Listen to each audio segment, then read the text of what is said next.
Weekly Talk, Luigi here today with a very, very serious message regarding an issue that happened within a team in Florida where a Brazilian jiu-jitsu black belt, so the guy is Brazilian, had sexual relationship with a minor that was his student, I believe. And what aggravates even more is that this black belt knew this girl since she was 10 years old. So the whole story is gross, the whole story is terrible. And so he ended up having, sexual relationships when this girl reached the age of 15 or 16 years old, if I'm not wrong.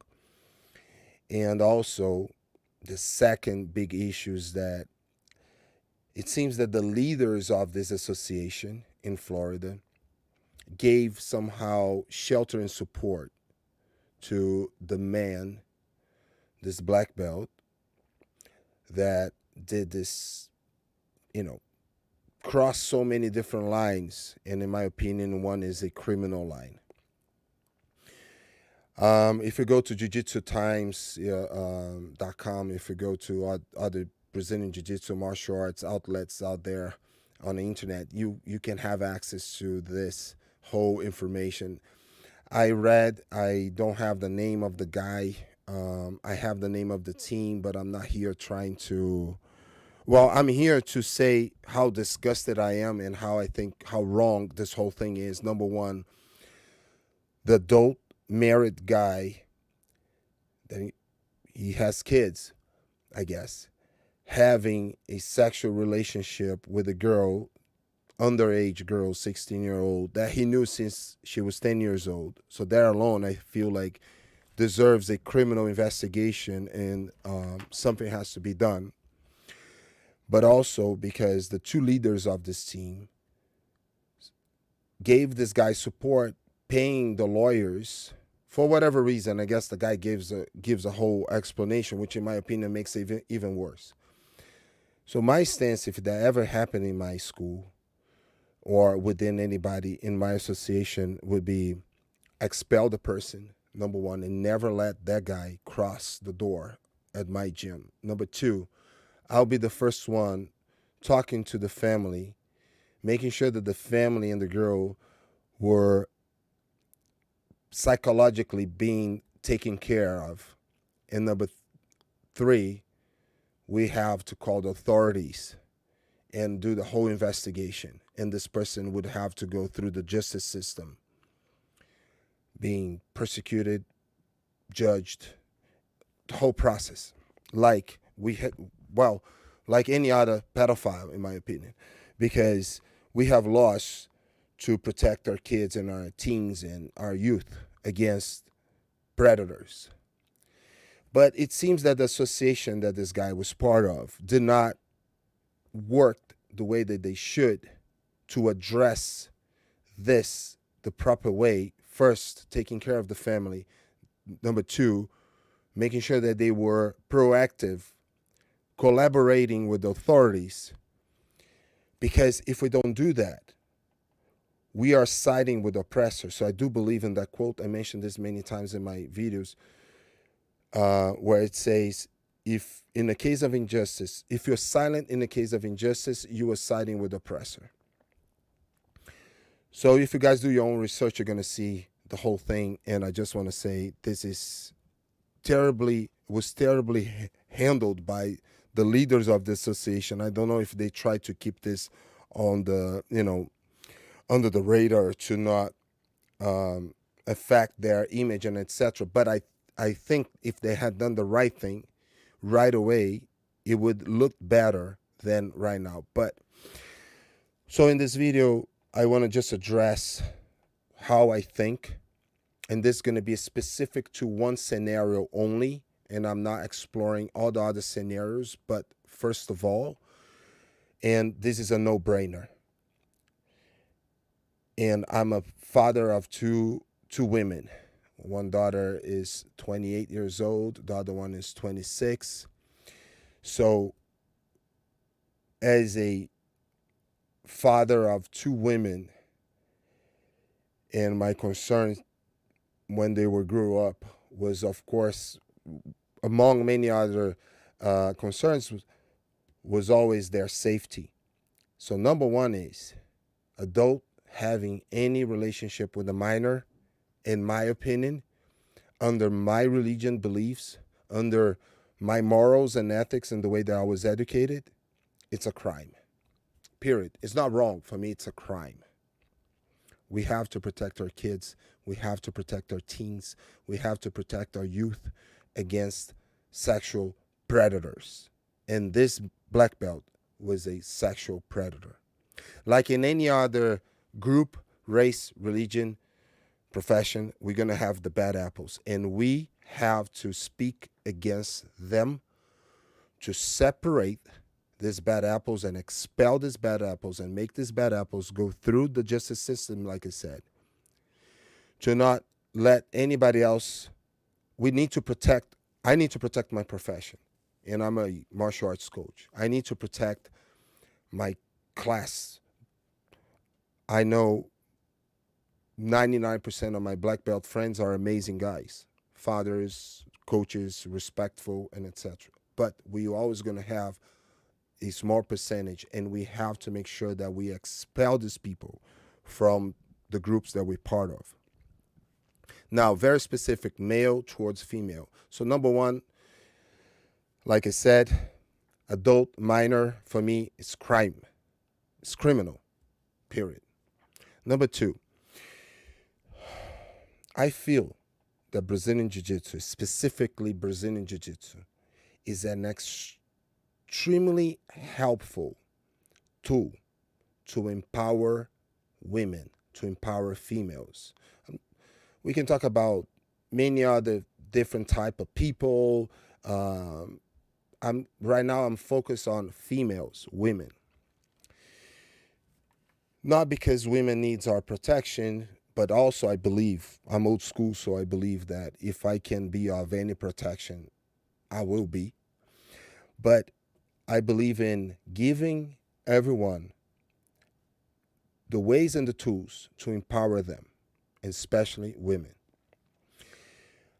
Well, we can help anyone, but women specifically, have a better view, better self-image, how they see themselves, their image, their beauty. I'm not talking about typical beauty. I'm talking about how beautiful you are from inside, outside, and how you can start feeling better about yourself. Many different reasons, because you're going to get in better shape, because you're going to feel more self-confident, because we're going to help you increase your assertiveness. We're going to help, like I said, your self-image. And all of these factors and so many more gives them power, gives them confidence needed to sometimes get over getting over traumas of maybe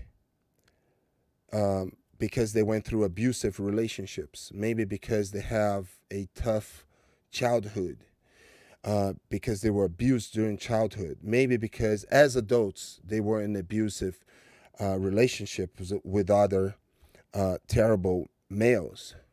I'm giving an example again, males, females, and I will expand a little bit more. This is going to be a little longer video maybe. So many women join jiu-jitsu. They have no other concerns. But we see how we can help so many people. They are maybe battling inside so many different demons and traumas and PTSDs because they have been, like I said, abused physically, emotionally, right? Psychologically speaking. And now we bring these women and try to, so first of all, I can only imagine, it's hard for me to really have a grasp about this, but I can only imagine how hard it could be for a woman that doesn't know anybody at that school to cross the door and make the decision to start training going to a place that, like I said, they don't know everyone, just a bunch of people grappling, fighting, but maybe they heard about Brazilian Jiu-Jitsu. I can only imagine how hard it is. Many start doing Brazilian Jiu-Jitsu because a friend tells them, a male friend or a female friend. But also another barrier is that proximity contact barrier. Because imagine like somebody that has been abused, especially physically, now having to deal with a guy that this woman barely knows on top of her, in jiu-jitsu terms, side control, mount position, taking the back, and that proximity can bring up so many bad memories of phobias and etc. So think about somebody that went through a very traumatic event in their lives, and a female I'm talking about, and how hard it might be for that female to feel integrated, to have to pass the first mental block, which is I'm going to go to their school, I'm going to try to get some information, I'm going to go there and try to watch some classes and maybe try a trial class. So many times, I am the first contact for the women. Many times is my wife. So many times, one of the other women that we have, and thank God we have so many amazing women in our school, and they do such an amazing job being like this, this representatives, trying to feel other women feel welcome coming in. But many times I am the guy because maybe my experience, I can see how comfortable or uncomfortable. I try to make things easier, try to make things more, friendly, funny. And we try to inoculate that women from this second barrier, which is the proximity. Now, this is such a complex thing, and I want to bring more women to talk to me about it. And if you're one of our, jiu-jitsu girls, and you want to maybe jump in a Zoom and then we do this podcast video together, would be amazing, because I really need to pick your brains. Now, we need to make sure that the whole environment is positive, where women not going to be harassed in the gym by other guys, and we need to make sure that we have the right males training, where these males will be welcoming, respectful. They will know how to read different signs, like, well, okay, maybe she's uncomfortable in this situation here. Let me help her get more comfortable. And I do believe that it's extremely helpful, again, to have women maybe progressively start training with males. Like my wife says, like Sylvia says, she always repeat this. If one day she gets attacked by someone, 90% of chances that will be a guy, not going to be another girl.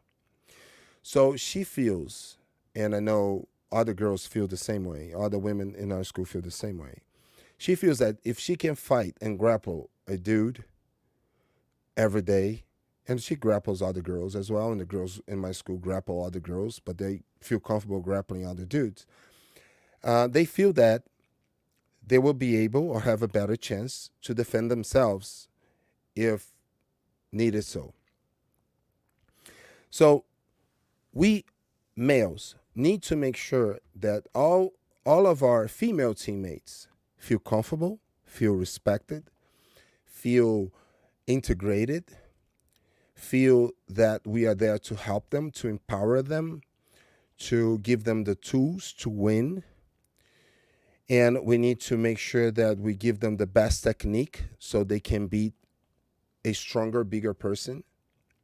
And we have to also be realistic and teach these women, to maybe look for different other tools to equalize the disparity of force. But that's a whole different story. I'm talking about integrating different weapons in their everyday carry, and training with those weapons, which it could be a blade, the pepper spray, a non-lethal, lethal, and etc. But take that to the next step. Now, let me talk about relationships. who's in my association knows that I met my wife on the mats. And when I met Sylvia, she was my student. So you can say like across the line. But we have been married for 11 years. I can tell you, and anybody around us can tell you, that Sylvia never ever flirted with me while we were on the mats. I never picked up actually that she had maybe some interest towards me. And I was always as professional as possible, even though I found her attractive, many reasons, not just physically. I think, like, personality wise, I was attracted to her. I never said anything. And the way that happened to us, a common friend one day said, like, "Oh, I think Siva might like you." And it was a common friend, a student, but a really good friend, personal friend of both of us. And and then I said to him, like, "Well, I think I like her too, but how? I mean, I cannot, you know, approach her. As a coach, it's different. Even like a student is student, but a coach is student. So, long story short, he was the middle person, the person in the middle, and I started talking to her off the mats, and um, online via text message and etc. And in matter of fact, when we started our relationship, many people didn't even know, and until we made it public, we ended up getting married, so forth, so on. Um, we cannot stop anybody from having any interest and attraction towards another person, right? That can happen in many different environments, but there are some rules of conduct. In our gym, we have two other couples that actually met on the mats, and many people still don't know that they are together because they are always a student, student, teacher, teacher. Um, but it worked for them because the guys were respectful. The girls, um, the women, of course, they anything things worked. So it can happen that maybe you have a student or teammate that you know have some physical, psychological attraction to another student, and the most important is how you behave on the mats. So on the mats, we are professionals. We are, even if we are amateur Brazilian Jiu-Jitsu practitioners, we are professionals. We can train with each other because there's absolutely nothing sexual. There's nothing, shouldn't, nobody should ever flirt on the mats while we are grappling, training, rolling. I always saw jiu-jitsu, even when I rolled with Sylvia, and before she was my wife or my girlfriend, my fiance, and I rolled with all my students, and male, female, it doesn't matter. Um, it was just jiu-jitsu. And in your mind, you have to understand that's just jiu-jitsu. That's just grappling. I'm grappling with someone. The same way that, let's make it very, very honest, the same way that a guy can go to a mount position on me and drop his chest on my face, it can happen with a women training, getting to mount position and, having their breasts on top of you. It doesn't matter. It's just jiu-jitsu. There's nothing else besides jiu-jitsu. She or the girl fighting me, or the woman fighting me, will be trying to choke me, tap me, get me an arm bar, the same way that I'll be trying to choke her, get her an arm bar, and do my jiu-jitsu. Of course, I'm 250 pounds, and I'm a fifth degree black belt, so when I roll with a compatible amount of force and weight, if that makes sense. Because, of course, at 250 pounds and having 30 or so years in martial arts, I can tap anybody lighter and weaker than me, maybe with a little more, uh, say, a little easier, easier. You guys got the idea. Because of my weight, because of my strength. Of course, gets harder if I'm fighting somebody 250 pounds and strong, regardless of gender. So going back, jiu-jitsu is jiu-jitsu, nothing else. Jiu-jitsu is just jiu-jitsu. But if a student respectfully outside the mats might invite a girl, a teammate, to a date, I mean, I don't think like it's not my job. I cannot say anything, and I cannot stop that. Some schools put a limit in how a student should not have a relationship with another student, and I'm talking, of course, adults. So this is like it's different situation. Now I'm talking about male, female, adults. So let's say that one day I talk to Sylvia and say, hey Sylvia, would you like to maybe go out with me? I don't know. I don't have a game anymore. I'm too old and I'm too out of, so I don't know how I would approach her. And she said, Luigi, I'm sorry. I'm not looking for a relationship, or I would like to not get involved with somebody from the gym. What is my posture as a male? Hey, no problem at all. I mean, it's okay. I hope nothing changed. We're still friends, and nothing changed if we ever roll. It doesn't matter. It's just jiu-jitsu. So I hope I apologize if but it's just it is what it is. That's okay. That's it. No, it's no. Period. And if I trained with her one day, say I was a student and she was a student too, and my coach said, "Hey, Luigi, go with Sylvia." I'm gonna roll with her normally because jiu-jitsu is just jiu-jitsu, nothing else. When I'm rolling with a female, I'm not thinking about anything else besides it's just another. Let's put this way, and this is not. This is very simple. It's just another body, another person, genderless, fighting me. That's what it is. Let's say Sylvia goes, and that's what happened. Yeah, sure, I'd love to. Okay, let's pick a date. Let's go out for dinner, maybe do something else. Okay, things worked out. Now we are together. When we are on the mats, jiu-jitsu is just jiu-jitsu. My coach could say, Luigi, go with Sylvia. And we're already dating. I was still going to treat her, and I'm still going to roll with her the same way, respectfully, I would if she wasn't my girlfriend or wife. I would still use the compatible amount of force so she could realistically train her techniques with me without being a jerk.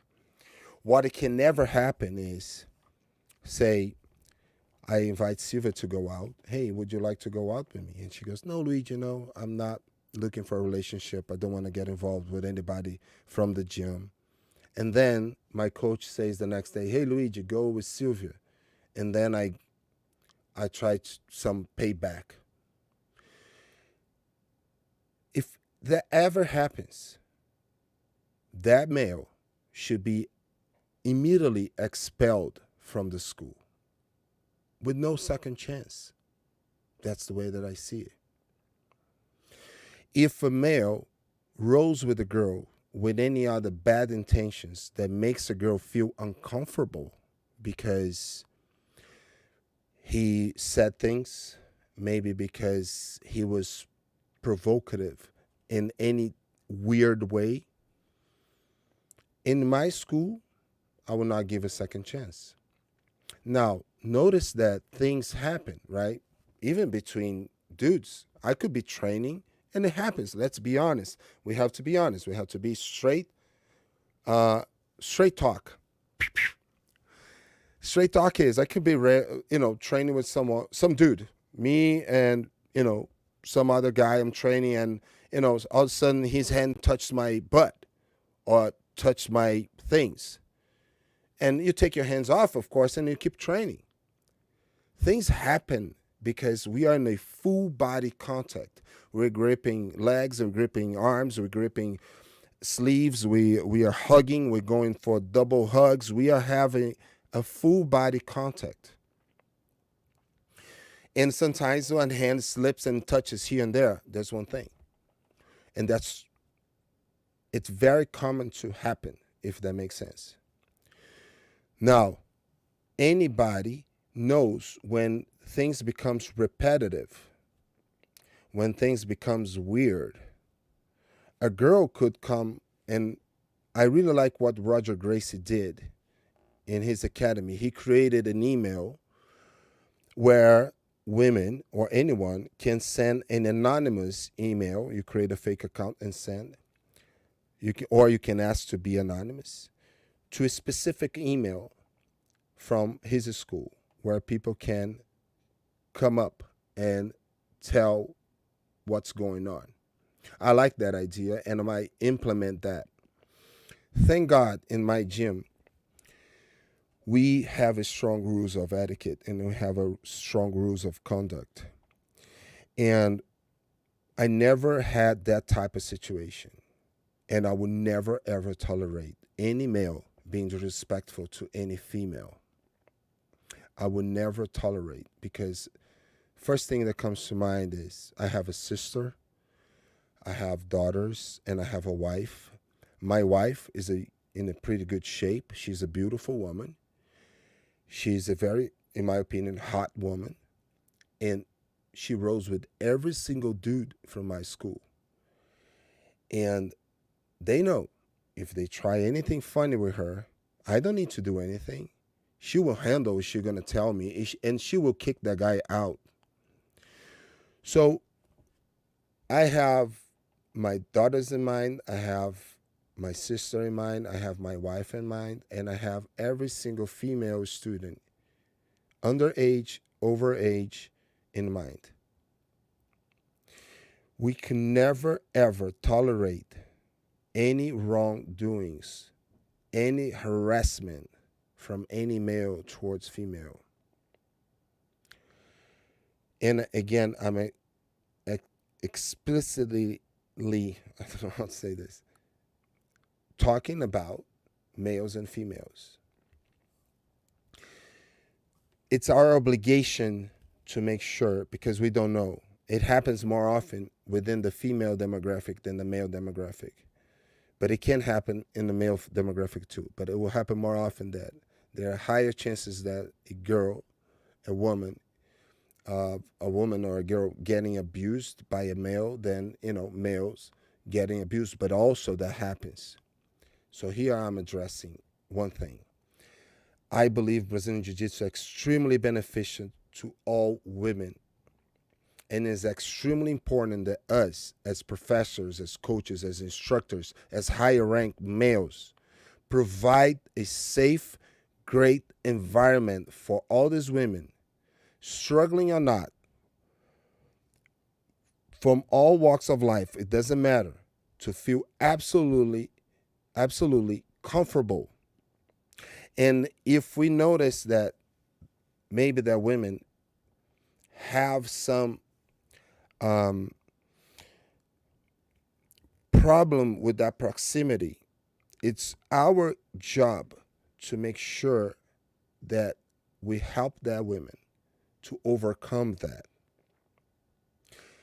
Jiu-jitsu, we don't need to be psychologists, but jiu-jitsu works so well in a psychological level, in my opinion. So it's a very complicated and it's a very touchy situation. But this is my stance. My stance is the mats are neutral grounds. And every male should respect every female with absolutely 100% ethical behavior. If you ever become interested in someone and invite them out, invite this girl out, and she says no, no is no, and you should be an honorable man to understand and not let things change. If you're a woman and you train with anyone and you have someone that make you feel uncomfortable, I would say talk to your instructor or send an email or send a text message.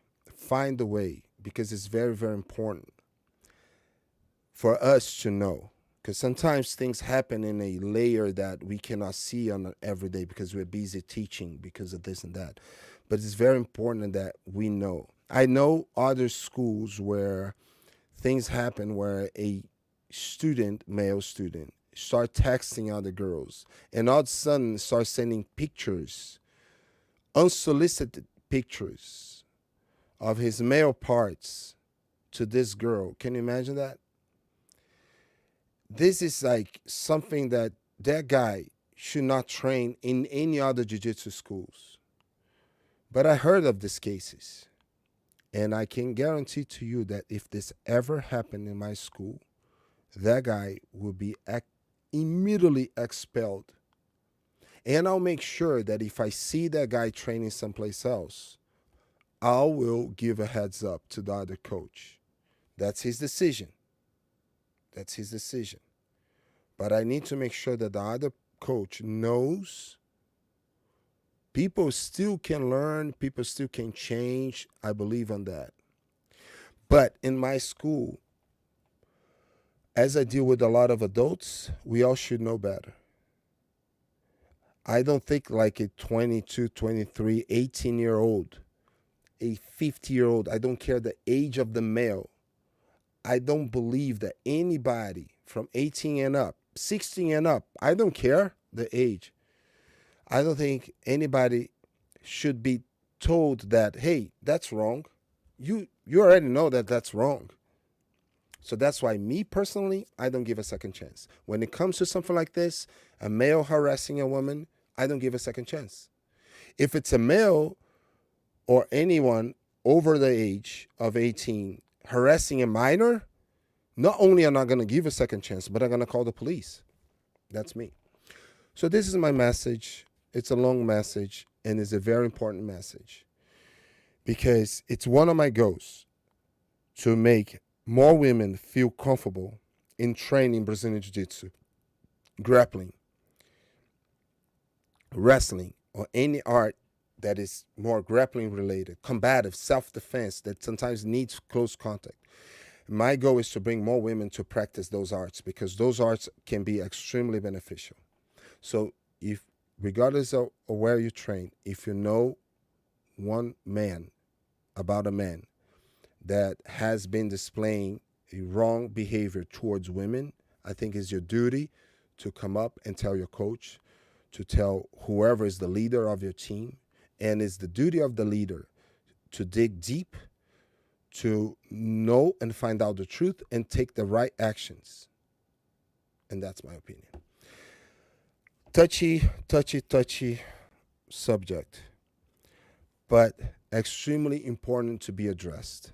And shame on every black belt, leader of association that gives shelter to piece of crap type of black belts that harass women or anybody underage. That's my opinion. Thank you, and let's work to always keep our community safer from any types of predator. Thank you.